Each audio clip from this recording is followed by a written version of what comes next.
it's Katie here from the Queen of Teen Fiction, and it's time for my July reading picks.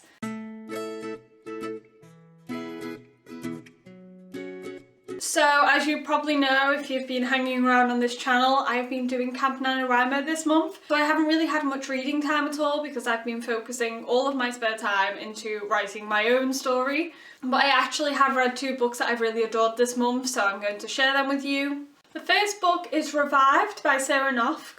Revived is the 3rd and final book in the Lucidite series. It's a series that I keep mentioning on this channel because I've really adored it. So I was super excited to read the final instalment. I'm not going to go into too much detail about it because with it being the final book, there are spoilers, and because I want everyone to read this series, I don't want to give it away for you. But the stakes are much higher for siblings Roya and Joseph. Not only do they have to battle Chase, who currently has some major mind control over Roya, but they also have to deal with the fact that Zhuang is back to full power, and he is still as determined as ever to take over the Institute and eventually take over the world, as all evil villain masterminds do.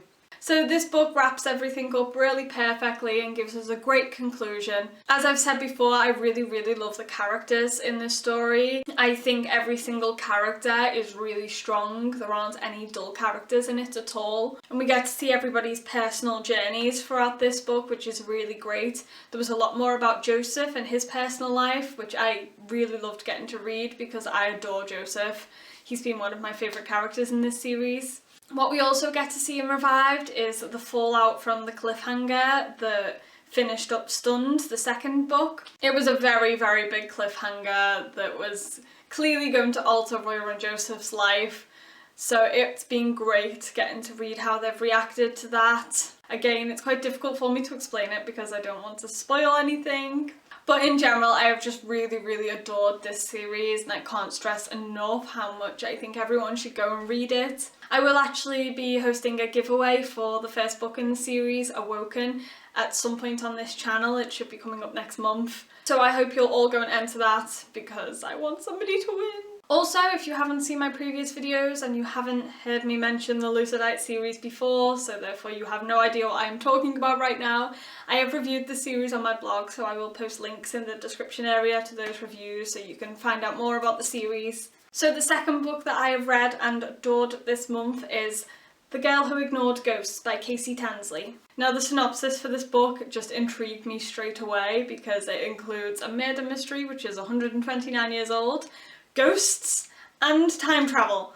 So the synopsis couldn't get more awesome. I decided I wanted to read it straight away because it just sounded so fantastic and it didn't disappoint at all. The Girl Who Ignored Ghosts follows 17-year-old Kat. She has been seeing ghosts for as long as she can remember, but after a terrifying ordeal as a child in which a ghost tried to possess her, a friendlier spirit called Toria helps her to block the ghosts out. In order to stop seeing ghosts, she must simply stop believing in them. So from that moment on, she refers to them as the Unbelievables. So she's been avoiding the Unbelievables ever since. But when she is sent to Castle Creighton to investigate this historical murder, she realises that she can no longer avoid the Unbelievables because Castle Creighton is full of them. Kat is sent to the castle by her professor with a team of other people from the school. Not only do they have to investigate this historical murder, but they also have the added pressure of trying to stop a curse. This curse specifically affects a family known as the Radcliffe family. Ever since this murder took place 129 years ago, the firstborn Radcliffe sons all die either on their honeymoon or on their 23rd birthday, whichever comes first. So Kat and her friends are desperately trying to find out what is causing this curse and see if they can solve the murder. So whilst investigating the murder, Kat and one of her team members, Evan, are actually transported back in time to a few days before the murder actually occurred.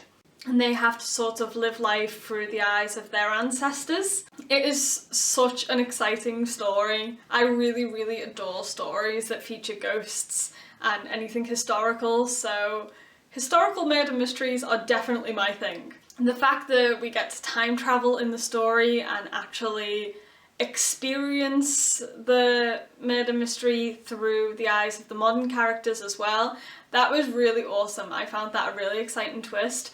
that I didn't really expect. The characters are all really fantastic, and I especially adored Kat. I think she's a great protagonist, and also she has glasses. Anyone that's been subscribed to this channel from the start may remember that my first ever video on here was a reading wish list for 2015, in which I said this year I really wanted to find a kick-ass female character that wore glasses, and I have found one in this book. But just in general, everything about this book is really, really fascinating. You can tell that the book has been really, really well researched. I just loved the historical side of it and going back in time. It's like a mixture of a modern and a historical novel, so you're getting the best of two good things. Anything with murders and curses and ghosts has me sold. And this book is the first in a series called The Unbelievables. So you get a good conclusion in the first book for the plot that follows that story, but there is also some little hints as to what we can expect in the second book and later on in the series. So you definitely get the feeling that there is a lot more to Kat's abilities, and it's definitely a series that I'm going to keep an eye on because I'm totally sucked into the characters and Kat's world now. It just really was everything I love in one story. So anyone that likes mystery and ghostly stories, I would definitely recommend this book to them. So The Girl Who Ignored Ghosts comes out on the 1st of August, and I will be interviewing the author on my blog at some point next week. So as always, I'll leave a link to my blog in the description, and you can keep checking back to read that interview. It's a fantastic interview about all things ghostly and spooky, so hopefully you'll check that out. So they were my 2 reading picks for July. As I said, I haven't had much reading time at all this month. I didn't even think that I would be making an end of the month video because I've been so absorbed in Camp NaNoWriMo. But here we go, a video. As always, thank you for watching. I will see you next time. Bye!